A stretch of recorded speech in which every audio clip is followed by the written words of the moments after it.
Excelsior news में आप सभी का स्वागत है। मैं रुतेश गुप्ता। दर्शकों, आज हम आपको लेकर जा रहे हैं स्कॉट्स में, जहां पर एक दिन के लिए एक वर्कशॉप का आयोजन किया जा रहा है। आपको बता दें कि ये वर्कशॉप जो है लीड के सहयोग से की जा रही है, ताकि ज्यादा से ज्यादा फार्मर्स को, ज्यादा से ज्यादा युवाओं को जो है मोटिवेट किया जाए, ताकि वह भी जो है अपना स्टार्टअप जो है वो शुरू कर सके। आइए आपको लिए चलते हैं कॉन्फ्रेंस हॉल में।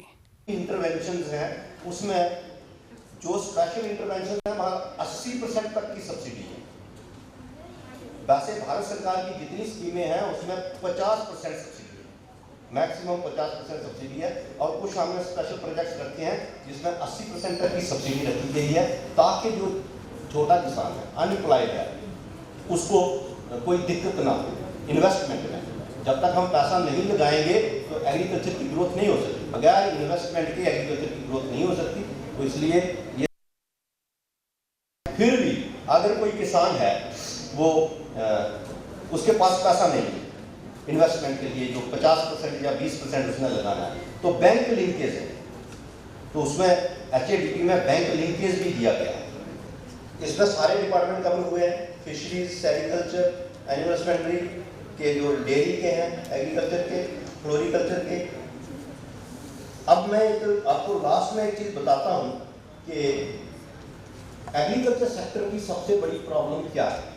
जम्मू में मजदूरी काम नहीं करना चाहता, क्योंकि फिजिकल स्ट्रेंथ कम हो रही है डे बाई डे। तो उसके लिए फॉर्म मशीनरी की जरूरत पड़ेगी, और फॉर्म उसमें लगाना है और उसके पास नहीं है तो बैंक लिंकेज ले, उसमें वो उस एरिया में, जिस एरिया में खोलना चाहता है वहाँ उसको क्या जरूरत है, कंबाइन की है, रीपर कंबाइनर की है, स्प्रे मशीन की है।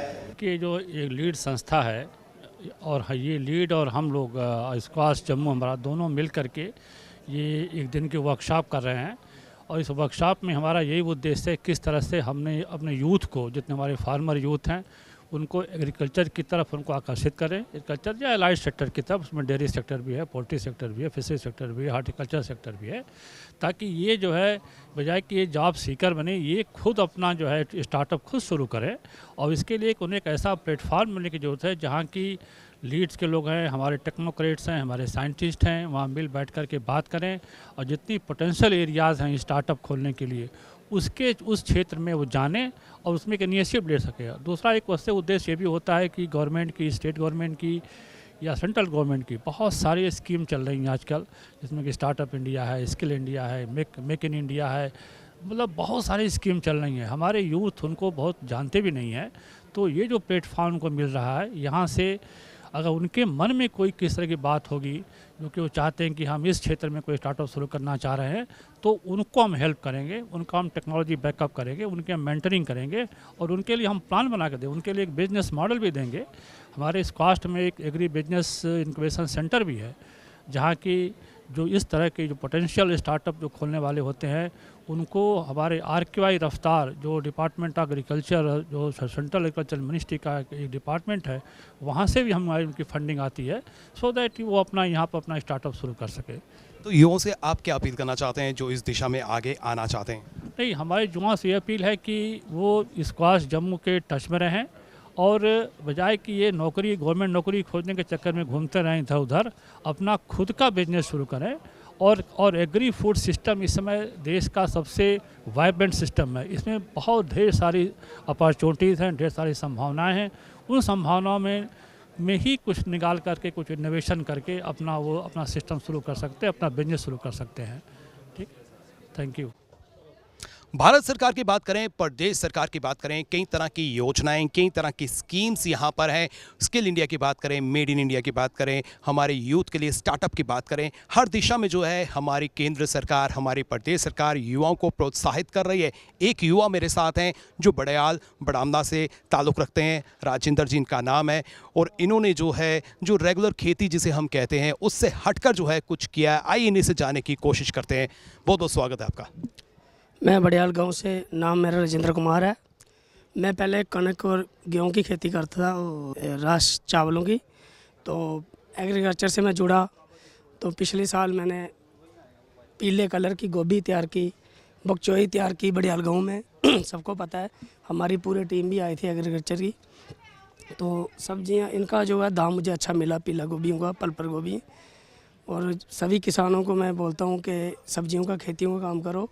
कणक मुंजी का थोड़ा काम भी करना चाहिए, क्योंकि उसमें तो हमें इतना फ़ायदा नहीं हो रहा है। सब्जियों में बहुत वेजिटेबल में फ़ायदा हो रहा है। अभी मैंने 20 के माह सब्जी लगाई हुई है।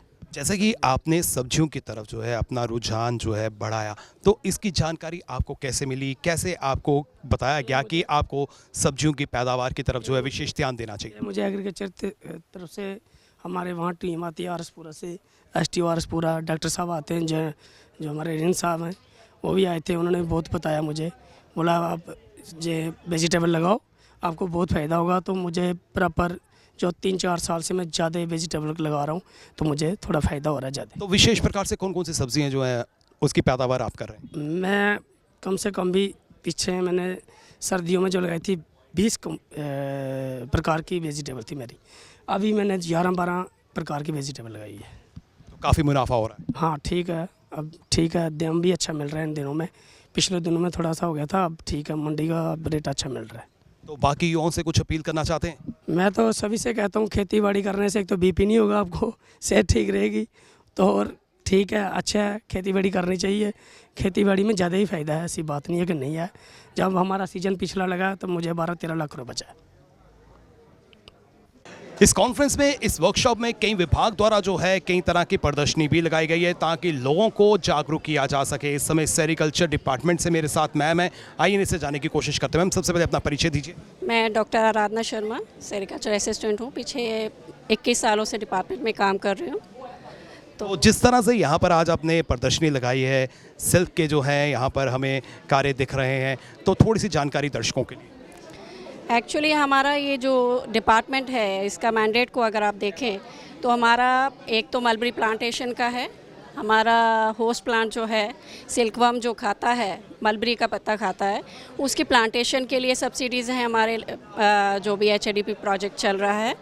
दूसरा, जो भी रियरिंग में अप्लाइंसेस वगैरह यूज़ होते हैं, जहाँ शेड वगैरह रिक्वायर्ड होता है फार्मर को, उसके लिए हम सब्सिडीज़ देते हैं। तीसरा हमारा आ जाता है पोस्ट ककून सेक्टर में, जिसमें जो भी मशीनरी रिक्वायर्ड होती है, रीलिंग सेक्टर जो भी मतलब एंटरप्रेन्योर आना चाहता है, उसके लिए भी 90% सब्सिडीज़ सेंटर और स्टेट दोनों मिलके देता है। मैम, जो सब्सिडी है किस तरह से जो है इसको लिया जा सकता है, क्या क्या फॉर्मेलिटीज़ रहती हैं?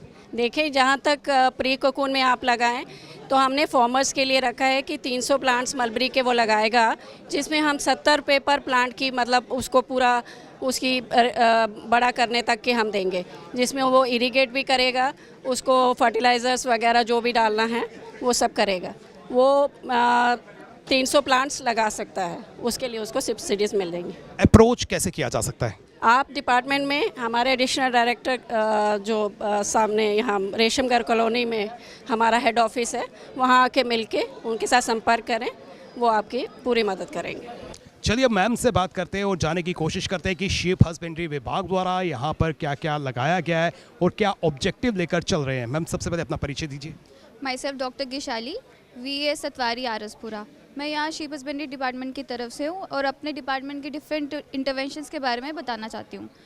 तो हमारे डिपार्टमेंट के जो मेन रहता है वो है हम अपनी शीप एंड गोट पॉपुलेशन की हेल्थ मेंटेन रखें और अपने जो ब्रीडर्स हैं उनकी अवेयरनेस करें। जम्मू डिस्ट्रिक्ट में लगभग 3 लाख के आसपास शीप और गोट की पॉपुलेशन है, जिसमें से लगभग 1 लाख के आसपास हमारी शीप है और 2 लाख के आसपास हमारी गोट है। तो जो ये मेडिसिन आपके सामने रखी है, ये हम उनके ट्रीटमेंट के लिए यूज़ करते हैं। जैसे डिफरेंट मेडिसिन, एंटीबायोटिक्स रहती हैं, डिवर्मिंग मेडिसिन रहती हैं और डिफरेंट ब्लोट वगैरह की जो उनके नॉर्मली यूज़ होती है वो मेडिसिन रहती हैं। तो यहाँ पे हमने उनके कुछ वर्म्स और पैरासाइट्स डिस्प्ले किए हुए हैं जो यूजली हमारे लाइफ स्टॉक को अफेक्ट करते हैं।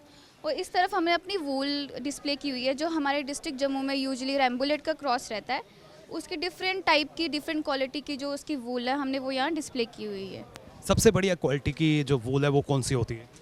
ऐसे पूरे जम्मू एंड कश्मीर लद्दाख को इंक्लूड करके देखा जाए तो पश्मीना एज यूजुअल वो तो वर्ल्ड फेमस है। तो हमारे यहाँ डिस्ट्रिक्ट जम्मू में रैम्बुलेट का है, रैम्बुलेट क्रॉस मेनली है, और कश्मीर में मरीनो।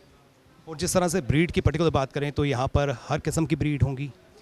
मोस्टली लोकल और रैम्बुलेट का क्रॉस है जम्मू कश्मीर में, क्योंकि मरीनो और पश्मीना का यहाँ सर्वाइव करना थोड़ा टेम्परेचर की वजह से मुश्किल है। तो जैसे लद्दाख में स्पेसिफिक पश्मीना वूल रहती है और कश्मीर में मरीनो सर्वाइव करती है अच्छे से।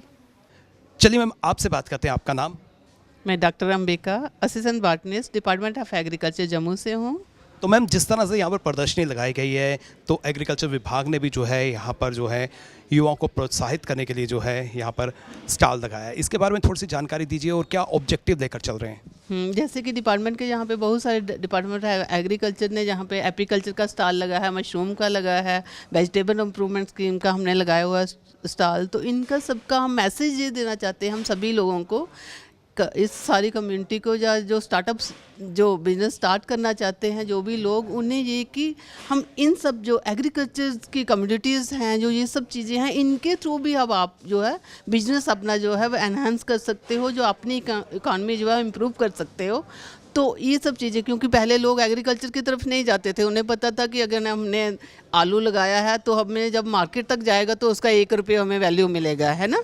तो अब है कि हम कहते हैं कि उसको वैल्यू एडिशन करके आप अगर सेल करते हो, जो यंग एंटरप्रेन्योर जो भी आते हैं वो उसको इस वे में सेल करते हैं, तो वो वही एक आलू जो है वो 200 रुपीज़ केजी आप सेल कर सकते हो उस चीज़ों को। वैल्यू एडिशन किस तरह की जा सकती है? हाँ, तो जैसे हमने बहुत सारे देखो यहाँ पे हमने मेडिसिनल और एरोमेटिक जो प्लांट्स हैं उनकी वैल्यू एडिशन के लिए ये जैसे मैं बुला रही हूँ कि ये लेमन ग्रास जो है उसका ऑयल हमने एक्सट्रैक्ट किया है ना, तो इसकी 1500 से लेके 2000 तक की वैल्यू जो है हमें पर केजी मिलता है। और जैसे हम ये यहाँ पे छोटी छोटी बॉटल्स में ये 10 ml की है तो इसको 100 से लेके 150 तक की हम सेल कर सकते हैं। परफ्यूम इंडस्ट्री में इसका सोप बन सकता है, सोप में हम डालते हैं। ऐसे भी जैसे डिसइंफेक्टेंट वगैरह होते हैं, डिटर्जेंट जैसे हम डेटोल यूज़ करते हैं उसकी जगह पे हम पानी में 1-2 ड्रॉप ये डाल के तो फर्श वगैरह क्लीनिंग के लिए ऐसे यूज़ होता है। तो ये इसकी कितनी वैल्यू बढ़ गई इस प्रोडक्ट की, है तो मैम जो युवा इस क्षेत्र में आना चाहते हैं उनसे आप क्या अपील करना चाहती हैं और किस तरह से जो है वो अपना स्टार्टअप शुरू कर सकते हैं? देखो जैसे डिपार्टमेंट में HADP के थ्रू हमें सब इतनी सारी स्कीम्स और इतनी सब्सिडीज़ हैं कि कोई भी अगर लेना चाहता है तो ऑनलाइन रजिस्ट्रेशन इन सब चीज़ों की होती है ना।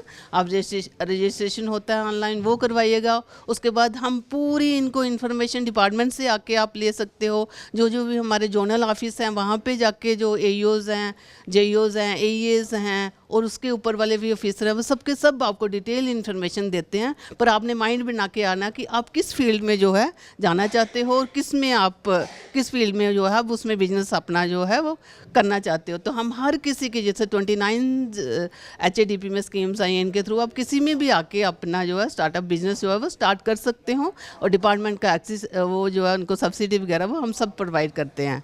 स्टार्टअप की दिशा में हमारी केंद्र सरकार, हमारी प्रदेश सरकार कई तरह के कदम उठा रही है और ऐसी वर्कशॉप से जो है हमारे युवाओं को काफ़ी लाभ मिलता है।